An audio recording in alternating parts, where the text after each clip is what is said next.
మనం ప్రీవియస్ క్లాస్లో alternating quantities windings లోపల ఉండే ఆల్టర్నేటింగ్ EMF కరెంట్ అటువంటి టెర్మినల్స్కి వచ్చే వరకు direct current or direct EMF ఎట్లా మారుతాయి ఏంటి అనేది తెలుసుకున్నాం అనమాట.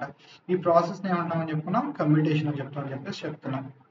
ఇప్పుడు మనం DC మిషన్లో ఉండే పార్ట్స్ గురించి తెలుసుకుందాం. DC మిషన్లో ఉండే పార్ట్స్ ఇది మిగతా అన్ని పార్ట్స్ ఒకే విధంగా ఒక చోట చూపించడం జరిగిందమ్మా. ఏమేం పార్ట్స్ ఉంటాయి అని చెప్పేసి ఇవి జనరల్గా మనకి కనపడే పార్ట్స్. వీటిలో కొన్ని పార్ట్స్ గురించి మనం తెలుసుకుందాం.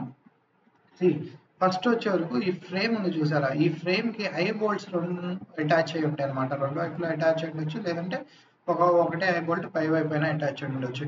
ఈ ఐ బోల్ట్ని మనం మిషన్ని ఒక ప్లేస్ నుంచి ఇంకొక ప్లేస్కి షిఫ్ట్ చేసేటప్పుడు వాడుతూ ఉంటాం అనమాట. నెక్స్ట్ వచ్చే వరకు మనకి టెర్మినల్ బాక్స్.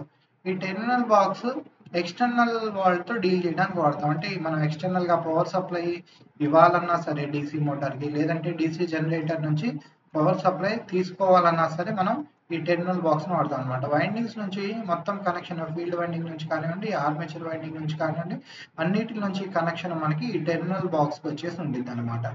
నెక్స్ట్ వచ్చే వరకు యోక్ అనేది మనకి ఫ్లెక్స్కి, వర్కింగ్ ఫ్లెక్స్కి పాత్ ప్రొవైడ్ చేయడానికి ఉపయోగపడింది. అదేవిధంగా అవుటర్ వాల్ నుంచి మనకి ఇన్నర్ పార్ట్స్ ఏవైతే ఉన్నాయో, మన రోటార్ కానివ్వండి, షాఫ్ట్ కానివ్వండి, వీటన్నిటికీ మెకానికల్ ప్రొటెక్షన్ ఇవ్వడానికి ఉపయోగపడింది. అదేవిధంగా మనకి బేస్ ప్లేట్, దీన్ని మన మిషన్ని ఒక చోట ప్లేస్ చేయడానికి ఉపయోగపడుతుంది అనమాట. ఈ పార్ట్స్ అన్ని ఏవైతే ఇప్పుడు ఈ ఫిగర్లో చూపించానో, ఈ పార్ట్స్ అన్ని మోస్ట్లీ మనం క్యాస్ట్ ఐరన్తో చేసుకుంటూ ఉంటాం అనమాట. దేంతో చేసుకుంటూ ఉంటాము, క్యాస్ట్ ఐరన్తో చేసుకుంటూ ఉంటాం అనమాట ఈ పార్ట్స్ అన్ని. నెక్స్ట్ వచ్చే వరకు మనం ఇందులో DC మిషన్లో పోల్స్ ఉంటాయి అనమాట. Important parts, most important parts ఏందమ్మా, పోల్స్. ఈ పోల్స్, ఈ యోక్ ఉంది చూసారా, యోక్ పోర్షన్కి అటాచ్డ్గా ఉంటాయి అనమాట. అటాచ్డ్గా పోల్స్ ఉంటాయి అనమాట. ఈ పోల్స్ మనం రివైడ్ చేసేసి ఫిక్స్ చేసుకొని ఉంటూ ఉంటాం అనమాట. ఈ పోల్స్ రివైడ్ చేసుకొని ఫిక్స్ చేసుకొని ఉంటూ ఉంటాము. ఈ పోల్ని మనం 2 పార్ట్స్గా డివైడ్ చేయొచ్చు. ఇది పోల్ కోర్ అంటాం అనమాట ఈ పార్ట్ని. ఈ సెకండ్ పార్ట్ని మనం పోల్ షో అంటాం అనమాట. ఇది మనం పై పిక్చర్లో చూడండి, ఇది ఈ సాలిడ్ పార్ట్ని పోల్ కోర్ అంటాం అనమాట. అదేవిధంగా ఈ పార్ట్ ఏదైతే ఉందో కింద ఆర్క్ షేప్ పార్ట్ని, దీన్ని పోల్ షో అంటాం అనమాట. వీటి పర్పస్ ఏందమ్మా అంటే, ఈ pole core and pole shoe ఇవి ఫీల్డ్ వైండింగ్స్ని హౌస్ చేయడానికి ఉపయోగపడుతుంది. అదేవిధంగా ఫ్లెక్స్ని ప్రొడ్యూస్ చేయడానికి ఉపయోగపడతాయి. ఈ పోల్ షో వచ్చే వరకు ఫ్లెక్స్ని యూనిఫామ్గా డిస్ట్రిబ్యూట్ చేయడానికి ఉపయోగపడుతుంది అన్నమాట. ఈ ఏరియాలో ఫ్లెక్స్ని యూనిఫామ్గా డిస్ట్రిబ్యూట్ చేయడానికి, యూనిఫామ్గా స్ప్రెడ్ అవుట్ చేయడానికి మనకి పోల్ షో ఉపయోగపడుతుంది అనమాట. ఇందులో DC మిషన్లో మనం యోక్ని కానీ సాలిడ్ యోక్ వాడతాం అనమాట. అంటే లామినేట్ చేయం మనం DC మిషన్లో. ఎందుకు, మన కరెంట్ వచ్చే వరకు డైరెక్ట్ కరెంటు, అదేవిధంగా ఫ్లెక్స్ వచ్చే వరకు డైరెక్ట్ ఫ్లెక్స్. ఇది ఏమి ఆల్టర్ అయ్యే క్వాంటిటీ కాదు. కాబట్టి మనకి ఐరన్ లాసెస్ కానీ like eddy current or hysteresis losses ఉండవు అనమాట. ఉండకపోవడం వల్ల మనం దీన్ని లామినేట్ చేయాల్సిన అవసరం అనేది మనకి రాదనమాట. అదేవిధంగా మనకి ఇప్పుడు ఈ పోల్ చూసుకున్నామంటే, పోల్ కోర్ని కూడా మనం లామినేట్ చేయాల్సిన అవసరం లేదు. అందుకే మనం సాలిడ్ పోర్షన్ వాడుకుంటాం అనమాట. ఓకే, సాలిడ్ పోర్షన్ వాడతాం వితౌట్ ఎనీ లామినేషన్స్. బట్ వేరే మనం మన పోల్ షో వచ్చింది కదా, పోల్ షోని లామినేట్ చేస్తాము. ఎందుకు చేస్తాము, జస్ట్ ఒక 5-10 సెకండ్స్ పాటు ట్రై టు థింక్ వై మనం ఎందుకు చేస్తాము. పోల్ షోని మాత్రమే లామినేషన్, పోల్ కోర్ని లామినేట్ చేయకుండా జస్ట్ హ్యావ్ ఎ థాట్. ఎందుకంటే చూడండి, ఇప్పుడు ఎట్లా ఉంది, ఇది పోల్ యోక్కి పోల్ అటాచ్ అయింది. పోల్ కింద మనకి ఆర్మేచర్ వచ్చింది అనమాట. పోల్ కింద ఆర్మేచర్ వచ్చింది. ఆర్మేచర్ ఎట్లా ఉండింది చూడండి, ఆర్మేచర్ ఈ విధంగా ఉండేది. ఈ రకంగా ఆర్మేచర్ ఉండేది అనమాట. ఆర్మేచర్లో ఏం చేస్తాం మనం, ఆర్మేచర్కి మనం స్లాట్స్ చేసి ఉంచుతాము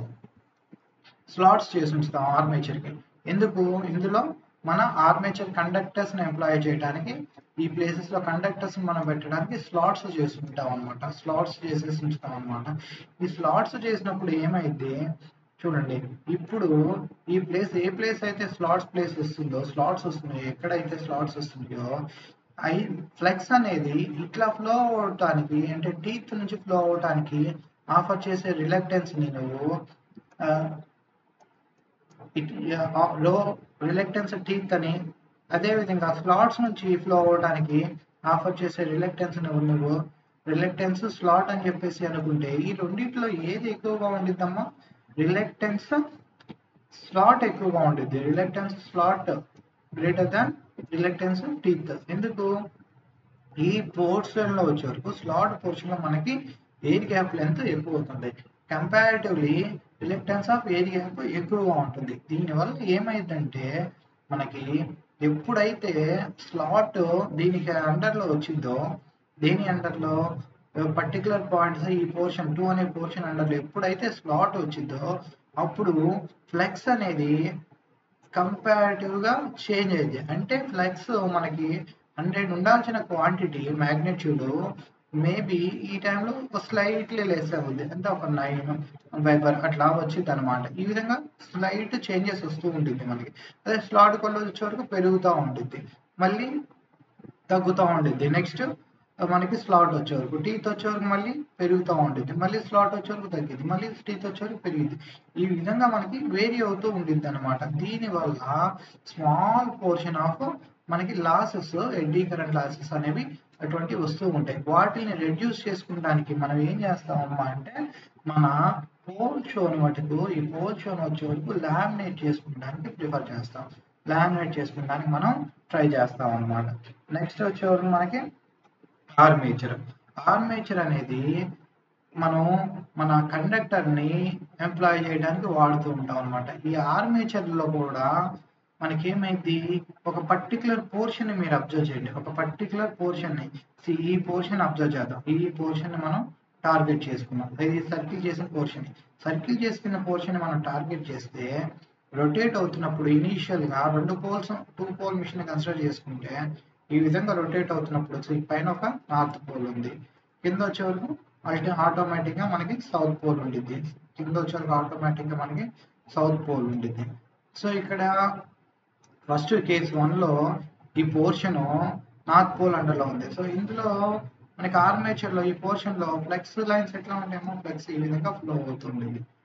ఫ్లెక్స్ ఈ విధంగా ఇంటూ ద ఆర్మేచర్ ఫ్లో అవుతూ ఉంటుంది. నెక్స్ట్ సెకండ్ కేసులో తీసుకున్నట్టయితే, సెకండ్ కేసులో ఏమైంది, ఇది రొటేట్ అయింది. ఈ పోర్షన్ రొటేట్ అయ్యి మనకి కింద వైపుకి వచ్చింది. అంటే under the influence of south pole వచ్చింది. Under the influence of south pole వచ్చింది అనమాట. Under the influence of south pole. ఈ పోర్షన్ ఎక్కడ వచ్చింది? Under the influence of south pole వచ్చింది. South pole under the influence of south pole వచ్చింది. ఇప్పుడు ఏమైంది, ఫ్లెక్స్ ఈ పోర్షన్ నుంచి అవుట్ అవుతుంది అనమాట, బయట వైపు వచ్చేస్తుంది. ఇందాక కేస్ 1లో ఏమైంది, ఈ పోర్షన్ లోపలికి ఎంటర్ అవుతుంది. అంటే నేచర్ ఆఫ్ ఫ్లెక్స్ ఏమైంది, పర్టికులర్ పోర్షన్ మనం అబ్జర్వ్ చేసినట్లయితే మారింది. ఇప్పుడు సెంటర్లోకి వచ్చేవరకు ఈ పోర్షన్ ఏమైంది, 0 అయింది. సెంటర్కి వచ్చేవరకు అంటే ఈ పోర్షన్ ఇట్లా ఉంది, ఇది సెంటర్లోకి వచ్చేవరకు మేబీ 0 అయింది.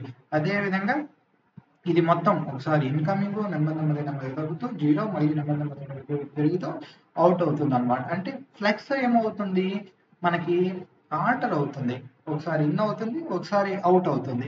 ఇది ఒక్క పోర్షన్లే కాదు, ఇది ఈ మొత్తం కంప్లీట్ ఆర్మేచర్లో జరిగిద్ది అనమాట. అందుకని చెప్పేసి మనం ఏం చేస్తాము, ఎప్పుడైతే ఇట్లా జరిగిద్దో, అంటే చేంజ్ ఆఫ్ ఫ్లెక్స్ నేచర్ ఎప్పుడైతే ఉండిద్దో అప్పుడు ఏమైంది, మనకి మ్యాగ్నెటిక్ మెటీరియల్స్లో మనకి ఐరన్ లాసెస్ వస్తాయి అనమాట. Hysteresis and eddy current losses వస్తాయి అనమాట. సో మనం ఈ ఎడ్డీ కరెంట్ లాసెస్ని వీటిని రెడ్యూస్ చేసుకోవడానికి ఏం చేస్తామంటే ఈ రోటార్ని కూడా లామినేట్ చేసుకుంటూ ఉంటాం. ఈ రోటార్ని కూడా మనం లామినేట్ చేసుకుంటూ ఉంటాం.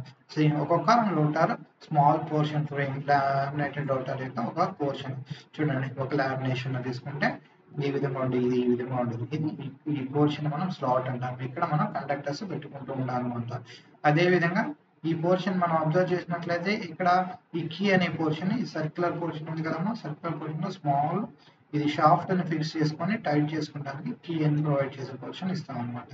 ఇక వచ్చే వరకు ఆర్మేచర్ ని కూల్ డౌన్ చేయడానికి ఎయిర్ హోల్స్ ని మనం పెడుతూ ఉంటాం అనమాట. Air ducts type air flow అయ్యి కూల్ డౌన్ చేయడానికి. డ్యూరింగ్ రన్నింగ్ ఏమైంది, మనకి లాసెస్ ఉండటం వల్ల ఈ పోర్షన్ హీట్ అవుతుంది కదా, దాన్ని కూల్ చేసుకుంటూ ఉండడానికి ఎయిర్ పాసేజెస్ ఏర్పాటు చేసుకుంటూ ఉంటాం అనమాట. ఇది మనకి ఆర్మేచర్ గురించి సంబంధించిన విషయం.